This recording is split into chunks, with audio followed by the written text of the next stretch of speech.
Hello, everyone, and welcome to today's Skills Forum. We are going to be talking about the Skills Summit that ARDC runs, and I'm going to give you a moment to start arriving in.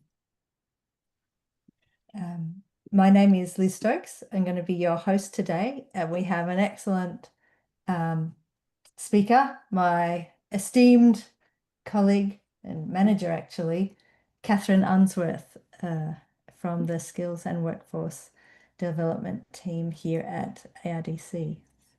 So, let me remember how to use my slide deck. Oh, yeah. As we begin, I'd like to acknowledge and celebrate the first Australians on whose traditional lands we meet and pay my respects to elders past and present. For me, that's the Gadigal clan of the Eora Nation. Some of you may know that as Sydney. That's where I'm coming from. If you would like to share the traditional lands on which you're coming from today, please share that in the chat.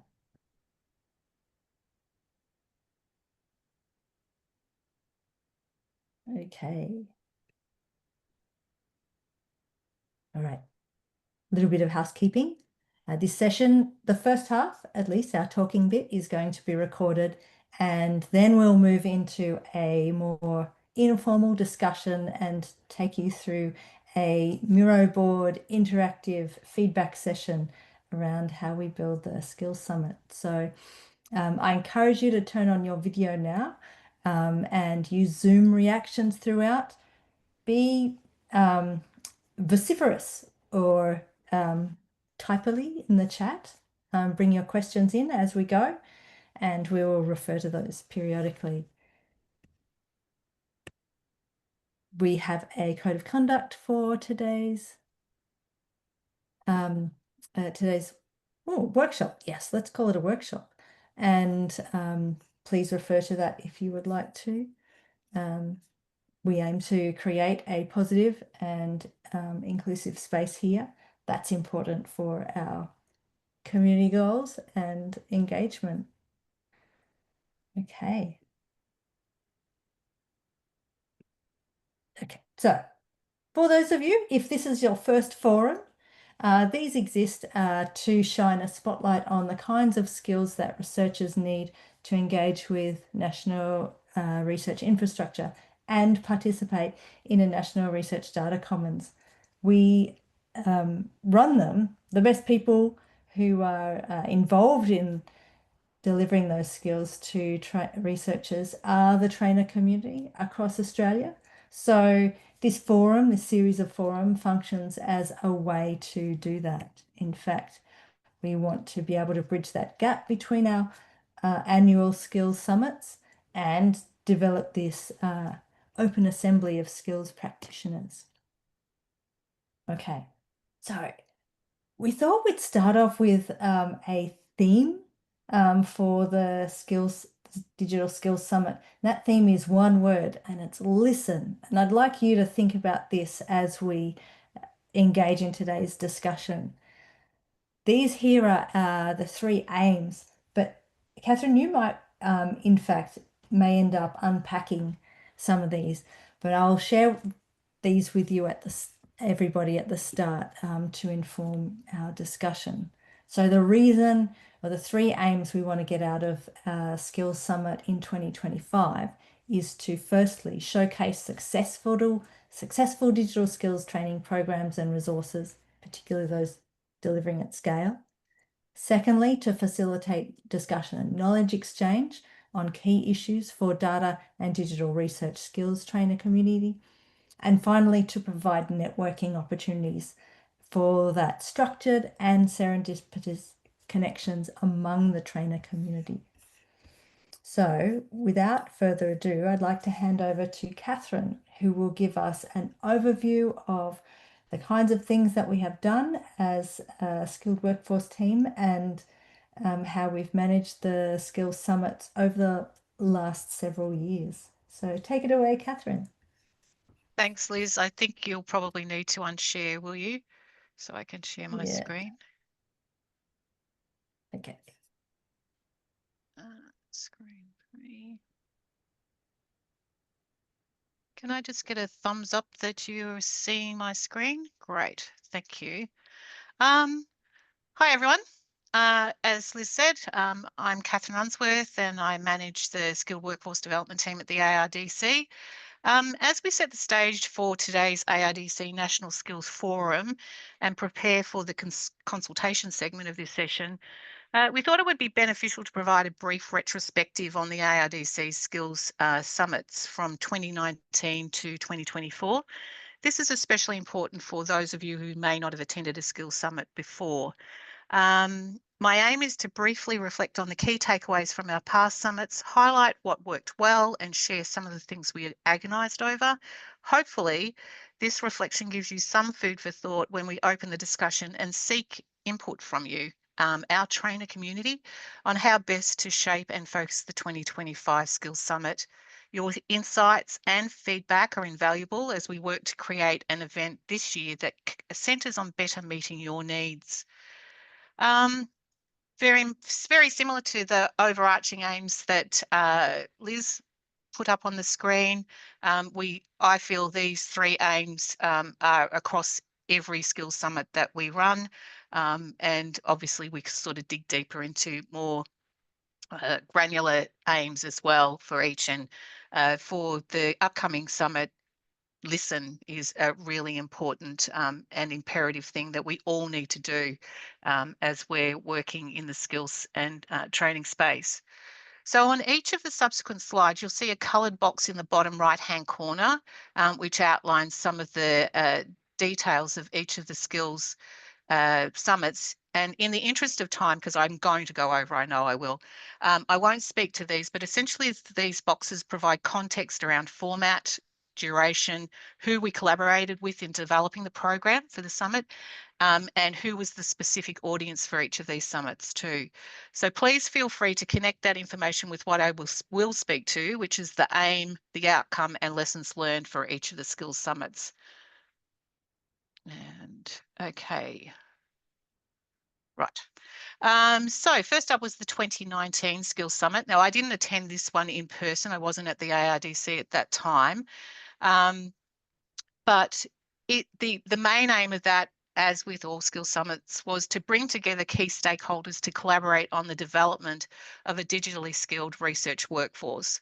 Now, I won't go into the other two because they're a little bit more granular, but as an outcome of that skills summit, as you know, from what I understand in the reports that I've read about it and what people have provided as feedback, the outcome was met, and there was an understanding of the national challenges facing the sector from a skills development and training perspective, and that included the things you know, such as discoverability of training materials for reuse and or repurposing, collaborative development of training materials, coordinated training delivery between providers to avoid redundancy, and national coordination between skills providers in meeting demand, streamlining costs and improving efficiencies.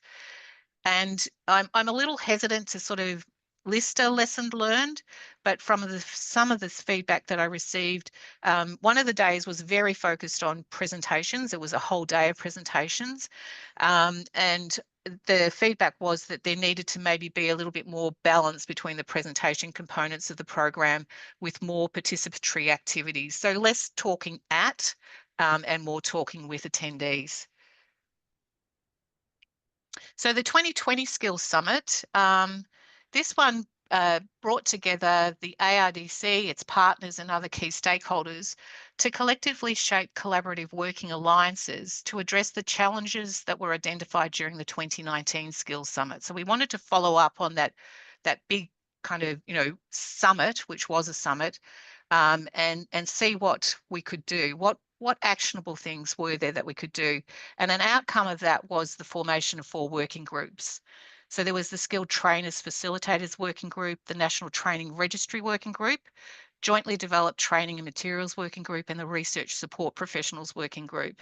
Now, a solid outcome from this was that the National Training Registry Working Group initiated the development of the Digital Research Skills Australasia Training Registry, also known as DRESA, which is really significant. So some of the lessons learned, there's a sweet spot for the size of program committees. As you'll see in the pink box, we had a very big, program committee, and 17 externals, and then the skills team as well. So it was huge, and very difficult to manage. The 4 working groups was ambitious and also difficult to manage. So we wouldn't do that again. We would scale that right down, I think, if we were to, sort of form any working groups from a summit. Whether in person or online, continue the use of a variety of technologies to help with engagement and interactivity. So this was fully online because of COVID.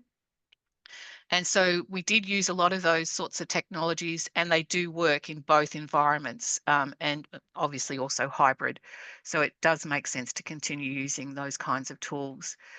Conference fatigue, it's a real thing. Don't run an online summit the week after another online conference.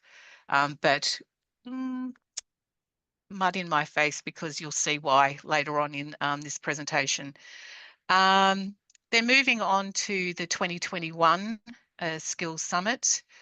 This one was about the national opportunity to bring skills strategists and practitioners together to think about how we can support and develop an increasingly digital and data-driven researcher workforce.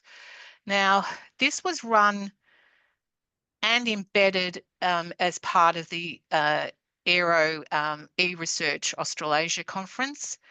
It wasn't a fun experience, I have to tell you. There was a difficult tension to navigate between interactive and collaborative purposes of our summit with conference organisers' expectations. And it did make things quite difficult. So the lessons learned were free events don't sit well within a paid conference. Promotion, registration, ticketing becomes very tricky. It's really quite difficult. It's also challenging to program a standalone event like ours within the constraints of an existing conference structure.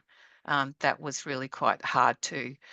But one really great thing that came out of it was there was some creative thinking in selecting a keynote speaker, and this can yield really significant benefits. And this is thanks to Liz Stokes for suggesting Ratana chair. He was positively one of the most inspirational speakers, keynotes that I've ever listened to at eResearch. It was a real win. Then moving on to Skills Summit 2022, we cancelled it. But we did hold the next one very early in the next year and co-located that with the ARDC's Humanities Summer School, which made for a very long week for everyone, I must say. The aim of that one was, and no small feat, to answer the following questions. What can trainer communities do to help scale skills training, build community and enhance learner engagement, all within a sustainable model? And the second one, what can the sector collaborate on to narrow the skills gap? So these were really big, chunky, questions. And out of that came a massive amount of material. And with that material, we've collaborated with members of our trainer community to write a 10 Simple Rules article exploring the success factors for skills training. Now, this has been a 2-year journey, but the paper was submitted for review to PLOS a few months ago. We're now editing based on the reviewers' feedback, and we'll resubmit that shortly. So this was a really great outcome from this Skills Summit. The lessons learned from this summit, there were many, particularly based around logistics. Getting the logistics right really matters. Check the venue's AV tech, then check it again. Check room size, lighting, people traffic through the area, and much more. Match your space to the program you're delivering. Be pedantic about it. Another thing was, when your keynote is remoting in, they need to be captivating. Our keynote fit that bill. Jason Williams, Assistant Director of External Collaborations at Cold Spring Harbor Laboratory, New York, quite a mouthful, and also the Bike Principles lead provided a great keynote. Even the sketchy AV didn't diminish his messaging. And also, even with a seriously bad venue, an engaging and challenging program will ensure participants are forgiving and remain invested. And that's what happened for us, which was really fortunate. Then moving on to 2024, the aim here was accelerating Australian research and innovation by driving excellence through skills and workforce development. look, we had some great discussions. It was I feel, very rewarding in terms of the 3 consecutive events. But while the Skills Summit aligned fairly well with internal ARDC strategic focus areas, did it align with or address national skills priorities and the needs of the wider training community? And I don't think it entirely did. We gave it a go, and you'll see in the purple box that no, in the grey box that we had a new addition to the audience there, and that was the digital research infrastructure providers. And so we were sort of trying to align a lot of things, and possibly needed a bit more work. In terms of lessons learned, need lots of planning time for a 3-day event, especially with hybrid components. Hybrid is a lot of work and quite expensive. But was quite worthwhile, particularly with the Carpentry Connect. That worked, I feel, really very well. Get speakers nailed down early and gain access to speakers' slides well before the day. We all know this. Connective tissue between the 3 consecutive events. We needed to create that, have that connective tissue to streamline and make it more meaningful, or meaningful flow for participants across the 3 days. Don't know that we nailed that, but not without trying. And then the final thing was focus skill summits on the trainer community audience and their needs. And that's what we will be doing in the future as a priority. So in terms of exploring new approaches for skills summits, the skills team is always open to experimenting with different methods for running skills summits, but it's time to land on a semi-standard formula. What's in a name? Plenty. It sets the tone, the agenda, the context. However, the name Skills Summit doesn't always capture the essence of these events. A more fitting title could better reflect their purpose. Over time, we've shifted away from a collaborative community-based approach to running and organising these summits, which I own personally. That's a decision that I have made on various occasions. And I feel that that's had somewhat of a negative impact. It is time for us to now reconnect with you, the trainer community, and address the needs you find most important. I'm probably preempting Liz and her follow on here, but there's an open question. Do we still need skills summits, or is there a better way to connect and build a national trainer community? And in wrapping up, we're in this session to get your input on steps forward, and most immediately for the Skills Summit coming up on the 20th of October 2025 in Brisbane. This summit will be co-located with IDW 2025 and eResearch Australia 2025, and there's the mud on my face, sandwiching us in between 2 other conferences. It will be focused on our trainer community audience, and it will be free and open to anyone with an interest in digital research skills development. However, we have some constraints. It's a 1-day event, limited scope for programming, conference fatigue, sandwiched obviously in between 2 other conferences. The weekend, we were hoping for internationals, to attract some internationals from IDW 2025, but I think the weekend is going to hinder them from staying in town to attend. So that's a bit of a shame, but we'll see. And it's now April, so time's ticking. We don't have a lot of time to get onto this.